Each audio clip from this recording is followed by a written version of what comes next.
Jadi klien menanyakan tentang itu tadi saya ambil contoh. Kasusnya kan sedikit complicated. Undang-undang bilang ya, mau nanam perusahaan kebun, undang-undang perbankan perkebunan, mau nanam kebun ya, harus punya izin usaha perkebunan dan atau hak guna usaha. Nah, prosesnya hak guna usaha itu harus izin usaha dulu, kemudian proses lagi pembebasan tanah, kemudian terakhir dia apply sertifikat dan keluar 2 tahun prosesnya. Kita bilang bahwa dulu undang-undangnya bilang bahwa bisa salah satu. Sekarang dicabut dan kemudian harus dua-duanya. Berarti harus nungguin HGU. Ya. Walaupun disebutin karena diputuskan oleh MK mengeluarkan suatu menganulir pasal tersebut. Jadi sekarang harus dua-duanya. Ya, oke, kan itu gampang sebenarnya.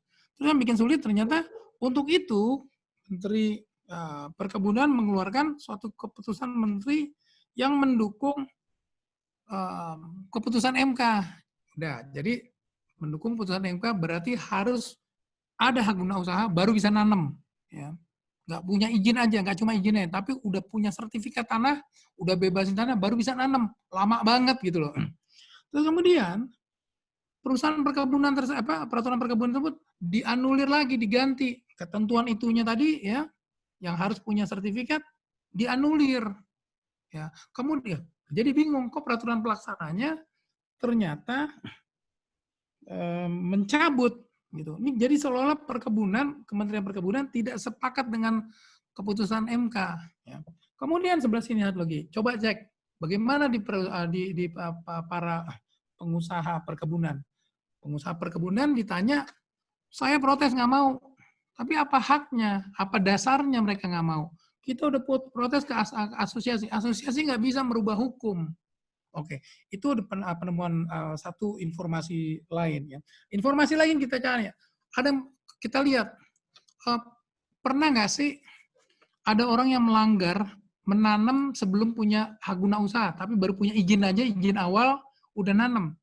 Kita cek di pengadilan.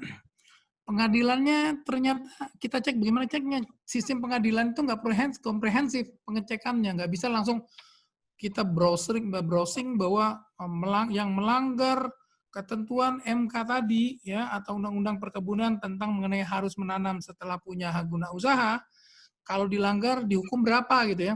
Nggak gampang nyarinya. Ya. Akhirnya kita cek 5 perusahaan perkebunan terbesar, lihat kasusnya. Dari situ kita lihat, oh ternyata nggak ada kasus yang gara-gara melanggar ketentuan tersebut dihukum. Dan kita bikin dalam suatu memo. Memonya udah kebayang, saya aja jelasin yang tadi panjang. Ya. Memonya panjang, ujung-ujungnya ya akibatnya itu dan kemudian kita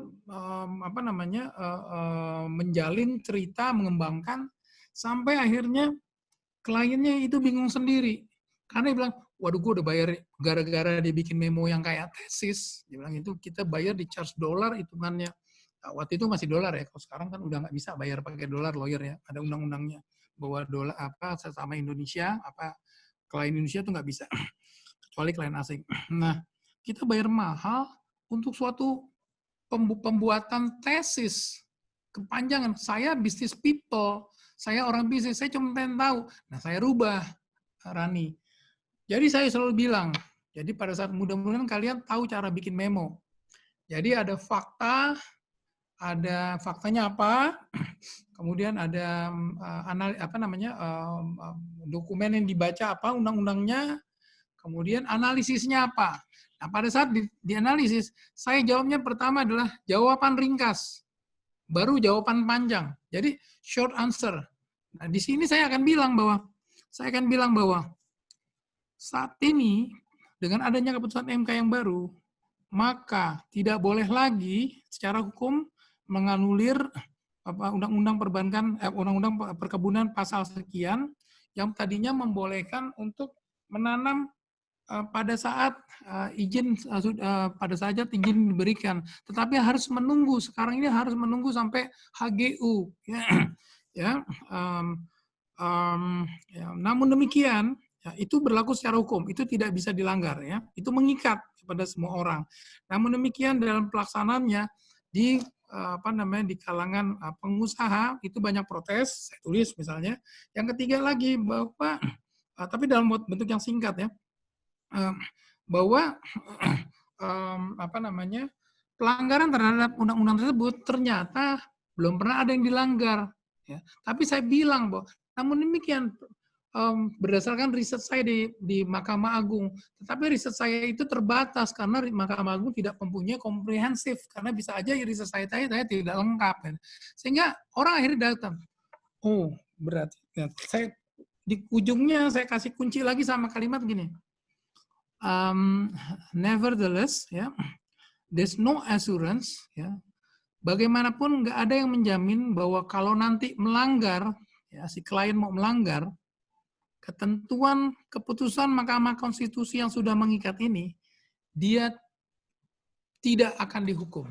Walaupun belum pernah ada yang dihukum, tapi tidak ada yang jamin. Nah sekarang membaca itu, dia nggak perlu lagi menceritain tentang berapa halaman tentang hasil research kita. Dia di depannya udah ada short answer. Ya. Karena mungkin ya, dia nanti nggak akan baca itu yang panjang. Lawyernya, in-house legalnya akan baca. Tapi dia butuh satu advice yang kompres yang mengenai sasaran, bahwa intinya begini kesimpulannya. Nggak boleh tuh melanggar hukum loh, lo bisa dihukum gitu. Walaupun belum ada yang dihukum sih, tapi belum ada dihukum nggak jamin bahwa lo nanti akan bebas gitu. Nanti dia mikir, oh gitu ya di Indonesia ya, ya udah deh gue nggak berani ya, karena nanti kalau tiba-tiba nanti gue yang apes, gue akan kena. Nah, kurang lebih kayak gitu. Jadi kita memang mesti membuat, kita akan punya rasa bagaimana memberikan advice, itu benar-benar solve problem, ya. Jadi kita memberikan, ada solve problem yang bilang boleh, ya. Ada yang bilang wait. Boleh, prakteknya orang semua lakukan, ya. Tapi hati-hati, suatu saat bisa aja lu kena apes.